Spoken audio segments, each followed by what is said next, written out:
get on a boat. We're talking about this.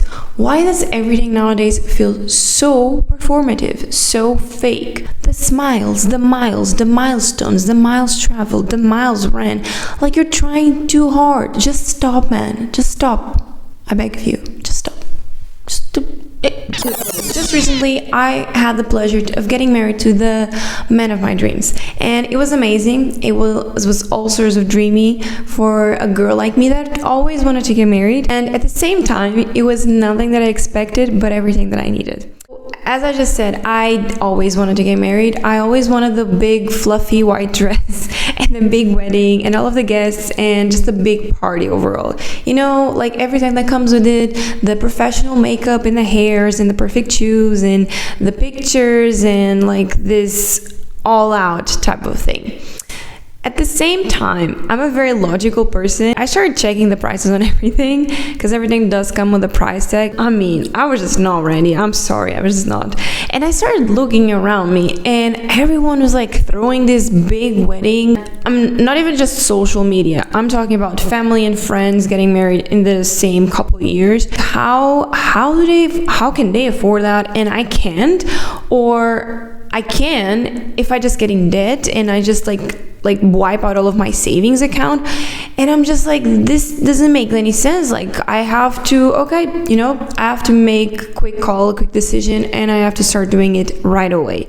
Look, I'm just a girl. I want it all. Yes, I want it all at the same time, and it's impossible, but yeah, if I could get it, I would. But you know what I also wanted? The savings.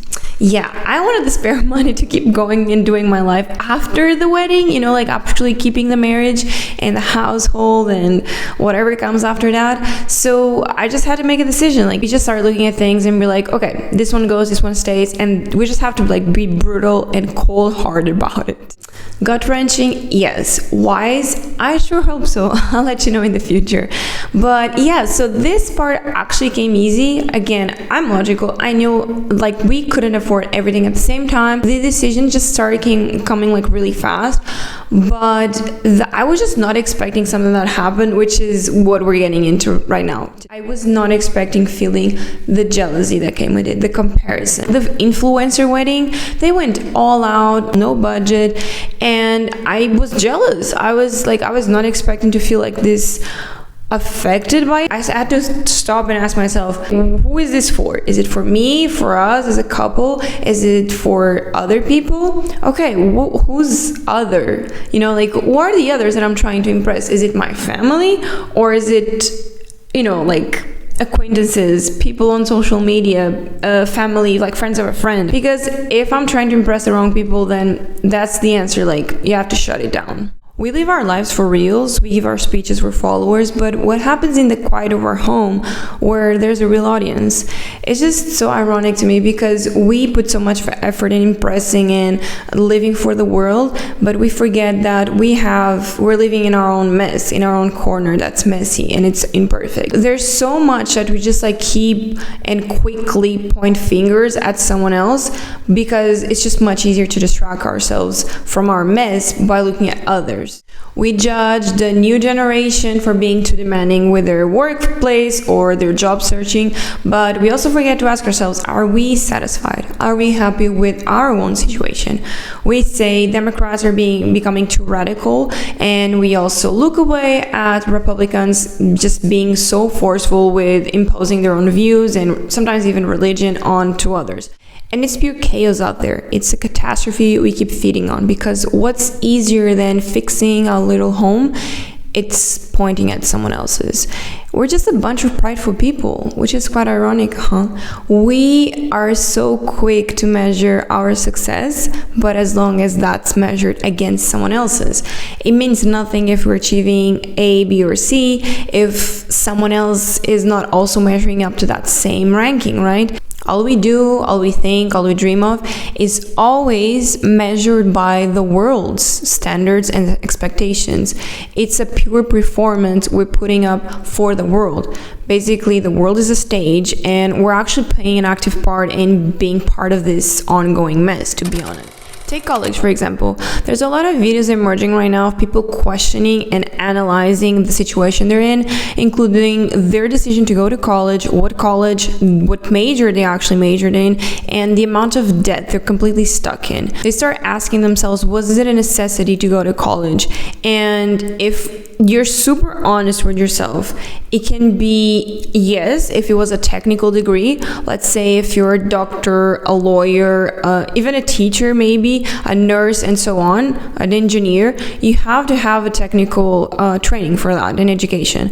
But other than that, it starts to become quite obvious to a lot of people that not just for the sake of the waste of money, but also the waste of time, and it just didn't make any sense for them to actually take a degree, especially when you're so young that you don't even understand what that means for your life, the investment you're actually making, and you don't even know yourself well enough to make that big decision. This got me thinking that it was not just a thing of like the financial decision that comes with this and irresponsibility / it's an investment. It might make sense to a lot of people still, but it got me thinking in the other perspective, the perspective of the performance. We, especially I think my generation, millennials and onwards, we were pretty much raised thinking that the right thing to do and pretty much the only option after you graduated from high school was to go into college. And that was a non-negotiable. It was a quick decision. Okay, you're gonna go just pick your major, basically. Right now, we're seeing the world turning and changing quite fast, and maybe for some people that actually was either just not a lifesaver at all, or it just didn't help. So they're starting to question, was this actually a flex, a status symbol? Was this an adventure, that like a lifestyle that my family could afford, so they gifted me this opportunity to go? And no shame, like no shade at all, because I think I was sitting in that category as well. Even though I did study engineering, I also was not sure about what to do, and I also just had the blessing of having a family that could afford to send me to college. But what if they hadn't?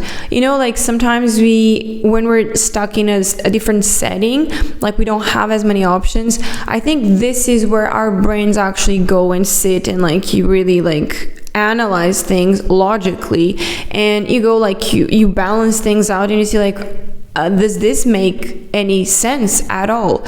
Is this just me putting on a performance to the world because this is what it's expected?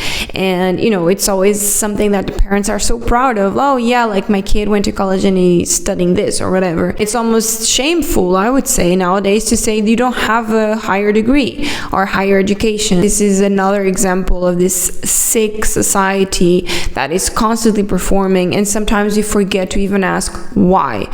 Not only for who, like who's the actually person that I want their approval of, there's only one that matters, but also why am I doing this? Because some performances might be a bit empty in their pursuit, but at the same time there's this benefit that comes in the end that will benefit me and my family and my future self.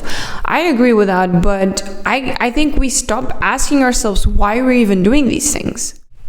So of course it could be a whole other video in itself about going to college and getting higher education, but I did have to ask myself, was this completely superficial and avoidable? And unfortunately I would have to say no. So, and this is the reason why, and I don't think I will ever say I'm against going to college or anything like that, because we, again, I think based on this performative like stance that we like, just this cycle that we live in, we now created this job market that is always assuming and looking for workers that have 1 to 2 degrees. They don't have just a bachelor, but they also have a master's, even a PhD.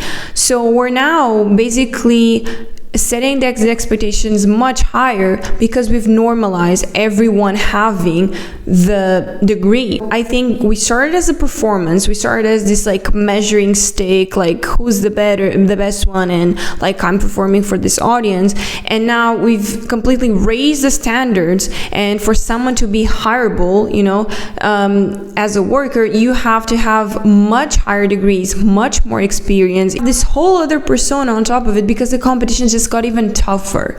So I think we created a whole new level, and that makes you almost guarantee that you have to go to college. You have to at least have the fundamentals that everyone's competing on. But that would be a whole other video that I can make for sure about college and higher education and what's going on with our workforce.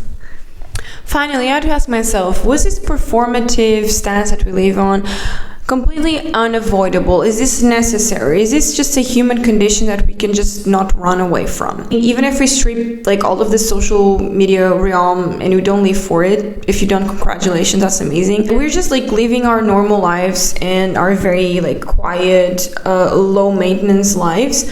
We still get a really good kick out of making someone proud or envious. And it's not like it's like makes us bad people or it's on purpose, but really think about it.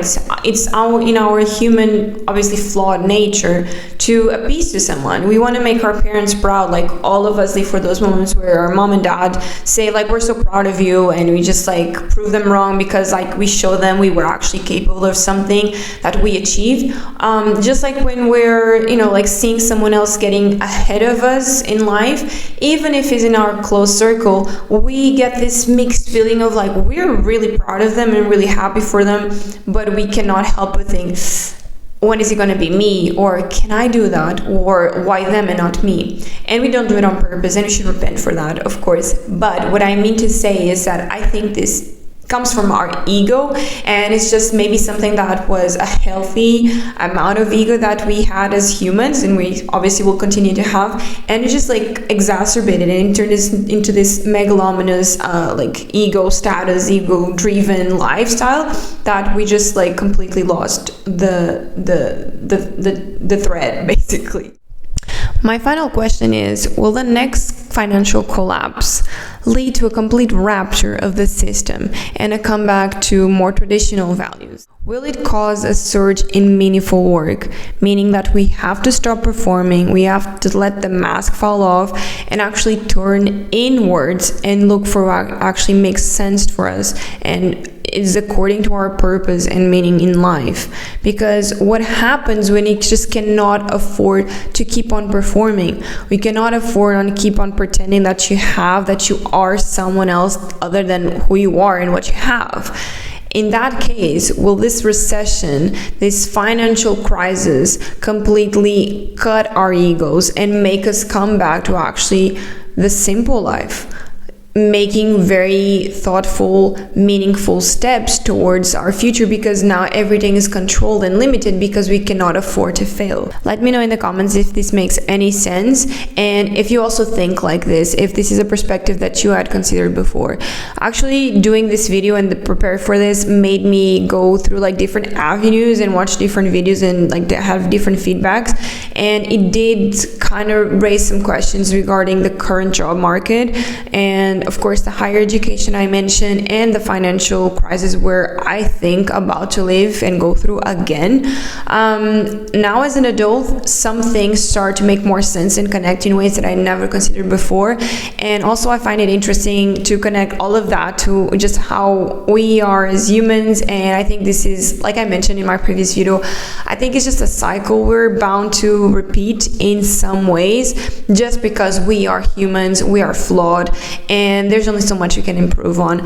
And it's not in a nihilistic perspective at all. I think it's just in a global scale, certain things are bound to happen. If we give it up to God, He will definitely take care of it, and these seemingly smaller parts of our life and steps towards the future will actually be the ones to make the bigger change in our society. So let me know if this makes sense. Let me know what your thoughts are. Thank you so much for joining me in another video. I'm Monica Martini. This is a new revamp, a new, vibe to the channel. I hope you like it, and see you in the next one. Bye.